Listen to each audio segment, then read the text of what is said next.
Assalamualaikum warahmatullahi wabarakatuh. Salam sejahtera untuk kita semua. Pada kesempatan ini saya akan berbicara tentang revolusi industri dan bisnis bersistem di era 4.0.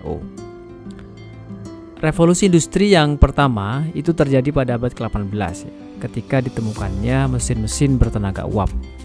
Dari situ manusia mulai beralih dari mengandalkan tenaga hewan ke mesin produksi mekanis. Kemudian revolusi industri yang kedua ya 2.0 yaitu berlangsung sekitar tahun 1870. Pada saat itu perindustrian dunia beralih ke tenaga listrik yang mampu menciptakan produksi secara massal. Selanjutnya revolusi industri ketiga atau 3.0 itu terjadi di era 1960-an saat perangkat elektronik mampu menghadirkan otomatisasi produksi. Hari ini perindustrian dan manufaktur dunia itu sedang ada pada fase revolusi industri 4.0. Istilah tersebut berasal dari sebuah proyek pemerintah Jerman yang mempromosikan komputerisasi industri manufaktur. Revolusi industri 4.0 merupakan suatu pengaplikasian kecerdasan buatan atau artificial intelligence (AI) yang berpotensi untuk meningkatkan pendapatan global dan kualitas hidup bagi masyarakat dunia. Teknologi akan mempermudah manusia untuk mengakses informasi melalui teknologi digital secara bebas dan terkendali. Perkembangan teknologi telah membentuk masyarakat dunia baru, tatanan masyarakat baru, yaitu masyarakat era digital. Untuk bisa beradaptasi dengan perubahan yang dibawa oleh revolusi 4.0, seseorang harus memiliki kemampuan yang tidak dapat dilakukan oleh mesin. Salah satu contohnya adalah kemampuan untuk memecahkan masalah atau kreativitas, manajemen manusia, dapat bekerja secara teamwork, kecerdasan emosional, kemampuan berkomunikasi dan bekerja sama dengan orang lain, memecahkan masalah, serta aspek kecerdasan emosional lainnya. Di mana soft skill merupakan kunci utamanya. Soft skill adalah salah satu faktor yang paling penting untuk dapat bersaing dan berkontribusi di era industri 4.0 ini. Sahabat semua, kembali ke pembahasan bisnis, di mana peran digitalisasi memiliki peran penting dalam perkembangan bisnis dan keuangan akhir-akhir ini. Pada materi sebelumnya telah disampaikan tentang cash flow quadrant, di mana ada 4 kuadran bagaimana seorang mendapatkan penghasilan, yakni kuadran employee, kuadran self-employed, kuadran bisnis, dan kuadran investor. Pada kesempatan ini kita akan fokus pada kuadran bisnis, salah satu kuadran kanan selain kuadran investor. Pada kuadran bisnis, kita kenal 3 jenis bisnis yang ketiganya merupakan bisnis berjaringan, yakni jaringan bisnis besar atau korporasi dan konglomerasi. Yang kedua adalah jaringan bisnis sejenis atau waralaba yang lebih dikenal dengan franchise dan jaringan franchise perorangan atau network marketing.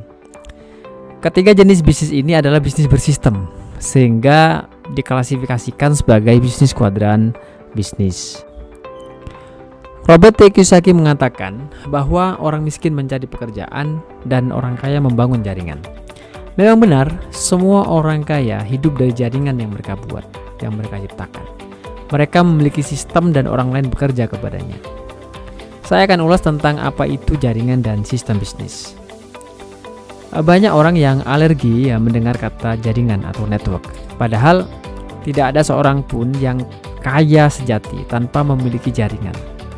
350 orang super kaya di dunia seperti Elon Musk, Jeff Bezos, Bill Gates, Mark Zuckerberg, Larry Page, dan lain adalah konglomerat super kaya di dunia yang memiliki kekayaan melimpah karena memiliki jaringan bisnis yang besar. Ada 2 pilihan bagi orang yang dewasa yang tidak memiliki uang. Yang pertama tentu jalan paling mudah, yaitu hidup hemat dalam kesederhanaan. Sedang yang kedua itu lebih rumit, yaitu memperbanyak pendapatan. Lebih rumit karena kita harus mengambil jalan lain, bukan jalan yang selama ini kita lakukan. Kalau tetap mengerjakan hal yang sama, kemudian mengharapkan hasil yang berbeda, itu adalah suatu hal yang mustahil. Seperti yang dikatakan oleh Zig Ziglar, lakukan hal yang berbeda jika ingin mendapatkan hasil yang berbeda. Jangan berharap mendapatkan hasil yang berbeda jika masih melakukan hal yang sama. Sahabat semua, saat remaja kita merencanakan banyak hal di dunia ini. Ingin punya uang banyak, rumah besar, mobil bagus, dan sebagainya. Intinya setiap kita memiliki impian untuk hidup nyaman. Tetapi apa boleh buat? Setelah bekerja gajinya sangat kecil. Sebagian besar orang akan menyesuaikan apa yang diinginkannya dengan penghasilannya. Mobil diganti motor atau sepeda, rumah besar di daerah elit diganti rumah sederhana di pinggir kota, dan sebagainya. Tetapi ada sebagian kecil orang yang berani menambah kerumitan dan mau membesarkan penghasilannya. Semoga sahabat semua termasuk orang yang mempercayai benar bahwa Tuhan itu Maha Kaya dan Maha Pemberi, sehingga sahabat semua berani meminta banyak dengan menggunakan Tuhan sebagai ukuran, bukan Anda sebagai ukuran kemampuan Tuhan. Anda telah melakukan afirmasi ya untuk mencapai goal Anda dalam doa-doa Anda melalui inception yang telah Anda lakukan. Lakukan afirmasi ini minimal sebanyak 7 kali dalam pelatihan ini. Untuk dapat disebut kaya sejati, maka kita harus memiliki penghasilan pasif yang lebih besar dari biaya hidup, atau dengan kata lain, freedom finansial dan waktu. Kondisi itu hanya bisa diperoleh di kuadran bisnis atau business owner, atau di kuadran investor. Sedangkan di kuadran pegawai, profesional, atau pengusaha kecil, itu tidak mungkin bisa bebas uang dan bebas waktu, karena kita menukarkan waktu kita dengan uang. Bukan berarti saya menganjurkan Anda berhenti bekerja, namun jangan gunakan waktu Anda, jangan menukar seluruh waktu Anda dengan uang, karena waktu Anda sangat terbatas. Sisihkan waktu untuk membangun bisnis Anda sendiri, membangun kerajaan bisnis Anda sendiri, ya. Sisihkan waktu untuk bekerja membangun aset. Ada 2 cara pindah ke kuadran bisnis dan investor, yaitu cara konvensional atau dengan upaya sendiri. Tadinya karyawan, gitu kan, kemudian membangun bisnis apa saja. Jika beruntung dia bisa membangun sistem sehingga bisa autopilot dan pindah ke kuadran bisnis. Barulah kemudian pindah ke kuadran investor. Membutuhkan waktu puluhan tahun dan angka keberhasilannya kurang dari 1%. Ini sesuai dengan hasil riset majalah Sway tentang startup baru dalam 10 tahun. Cara lain adalah ikut bimbingan di sebuah bisnis jaringan kuadran kanan, seperti yang dianjurkan banyak buku oleh banyak mentor. Dari pegawai atau pengusaha kecil langsung menyeberang ke kuadran business owner, kemudian ke kuadran investor. Di sini keberhasilannya tergantung pada keseriusan Anda menjalankan sistem dan juga melakukan petunjuk mentor secara penuh. Banyak orang yang mengelirukan, ya, yang salah memahami antara sistem bisnis dengan skema bisnis. Sistem bisnis adalah skema yang sudah diuji bertahun-tahun di lapangan. Jadi kalau ada seseorang yang mengatakan sebuah bisnis memiliki sistem yang bagus, padahal itu startup baru, bisnis baru, maka yang dimaksud sebenarnya itu bukanlah sistem, tetapi skema bisnis yang belum teruji. Yang dimaksud dengan sistem bisnis adalah segala sesuatu yang sudah berjalan secara otomatis, autopilot, seperti sound system misalnya. Kita tinggal bicara di mic dan akan terdengar keras di pengeras suara. Atau sistem gaduhan sapi, ya, sudah sama di semua daerah sehingga berjalan otomatis. Jika mengaduhkan sapi, tinggal menyerahkan sapi saja. Semua orang sudah tahu kewajiban dan hak masing-masing. Jika kita bicara bisnis bersistem yang dapat menghasilkan penghasilan pasif, maka hanya ada 3 macam bisnis. Pertama adalah konglomerasi. Dulu inilah satu-satunya bisnis bersistem, yaitu bisnis besar.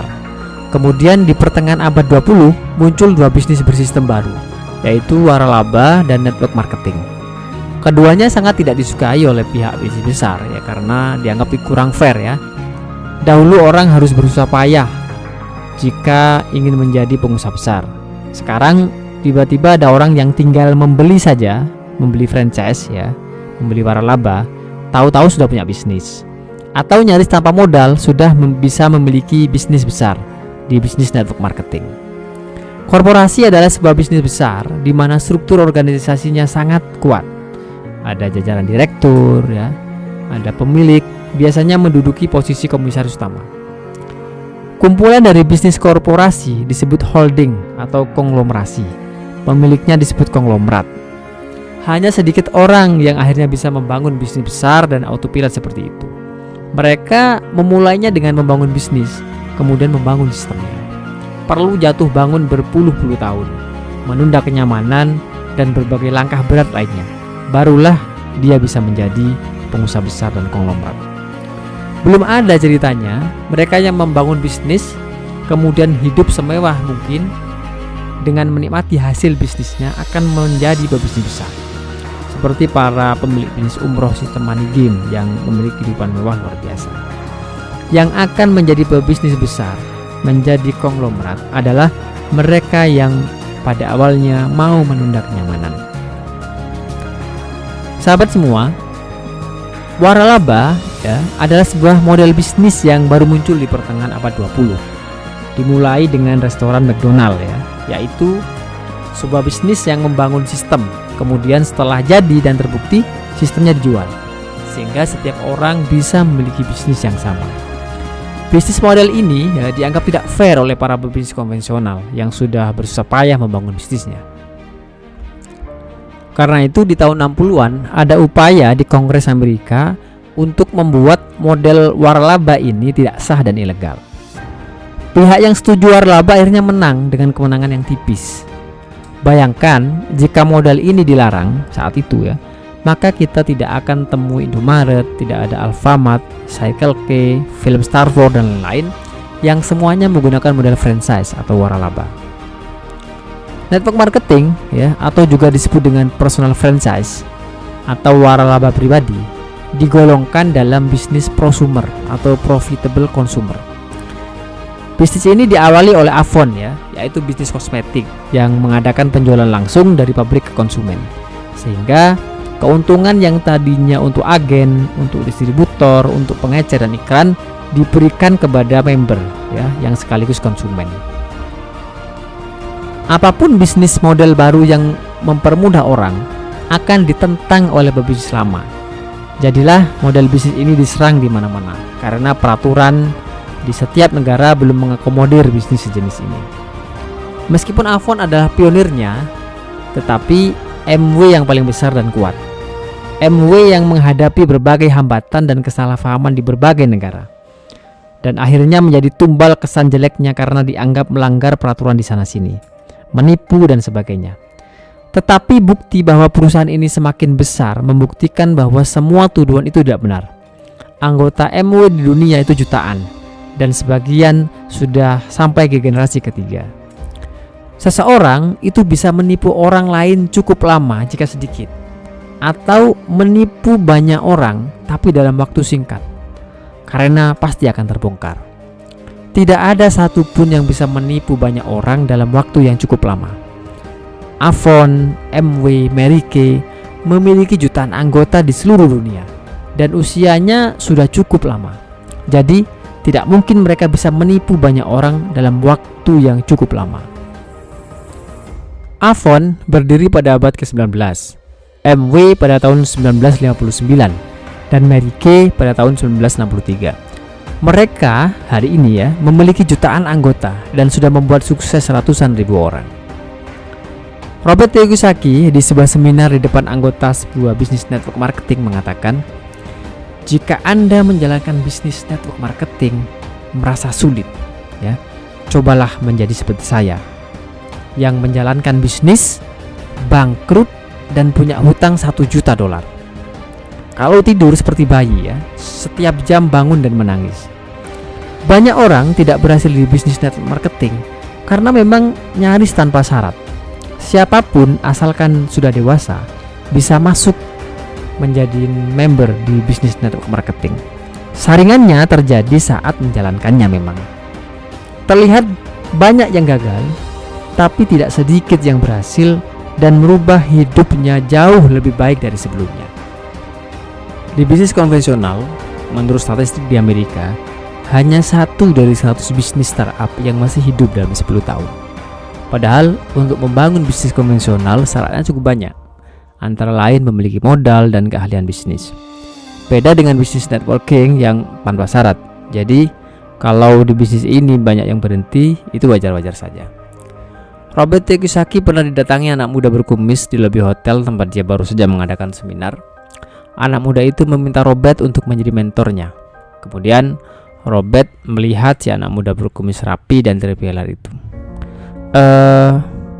Boleh, silahkan cukur dulu kumis Anda. Kemudian temui saya lagi. Anak muda itu merasa tersinggung dan pergi. Teman Robert juga keheranan dan menanyakan apa hubungan kumis dengan menjadi kaya. Kalau tadi dia tidak berkumis, saya akan suruh mengganti sepatunya dari hitam menjadi putih.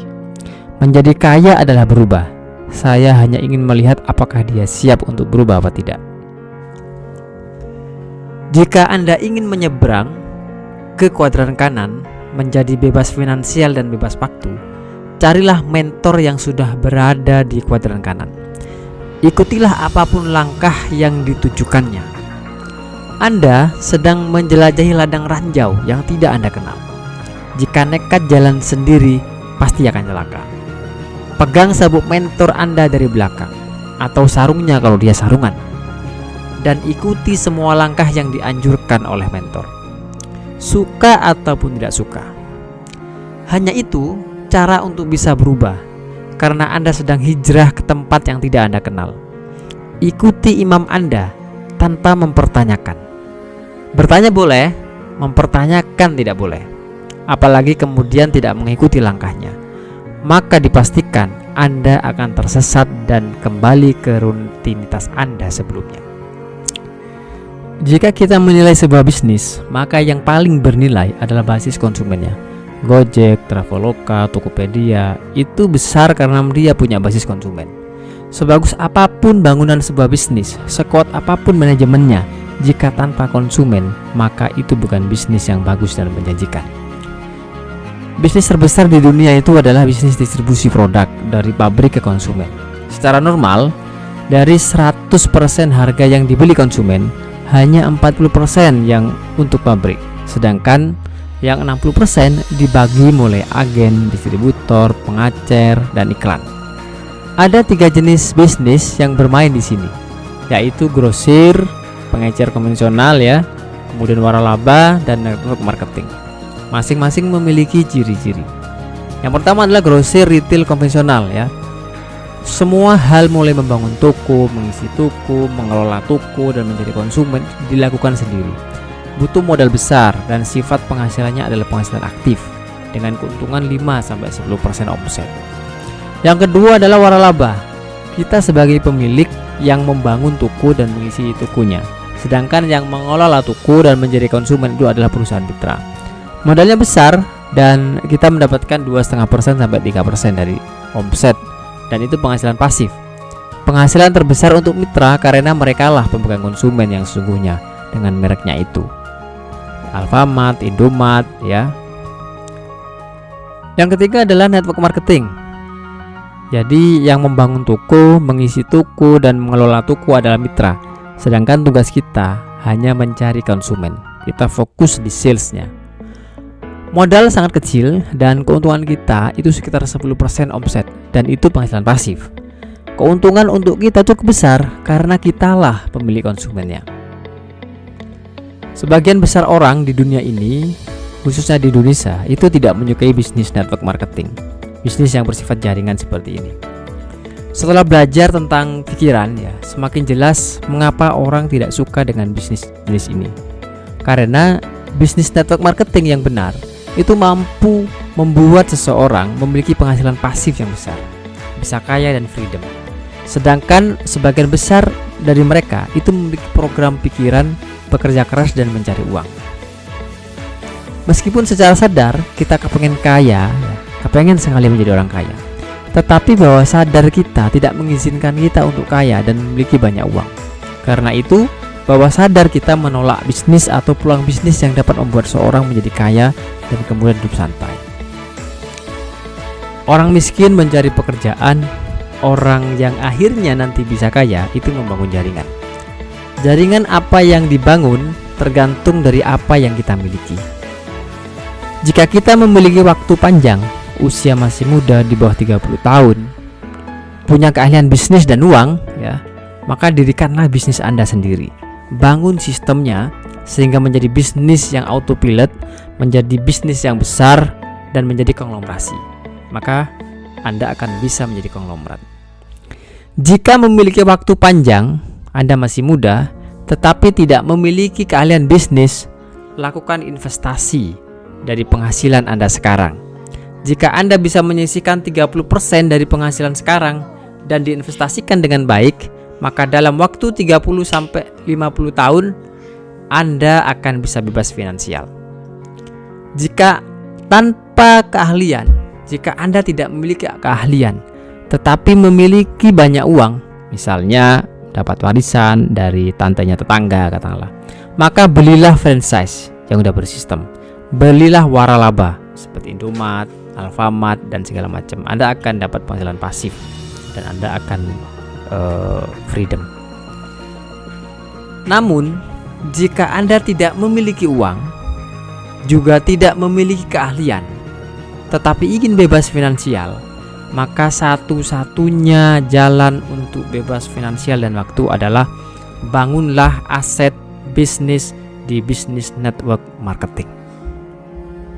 Yang terakhir pilihannya, ya, jika Anda tidak menginginkan kebebasan finansial dan waktu, maka lakukan apa yang sekarang Anda lakukan.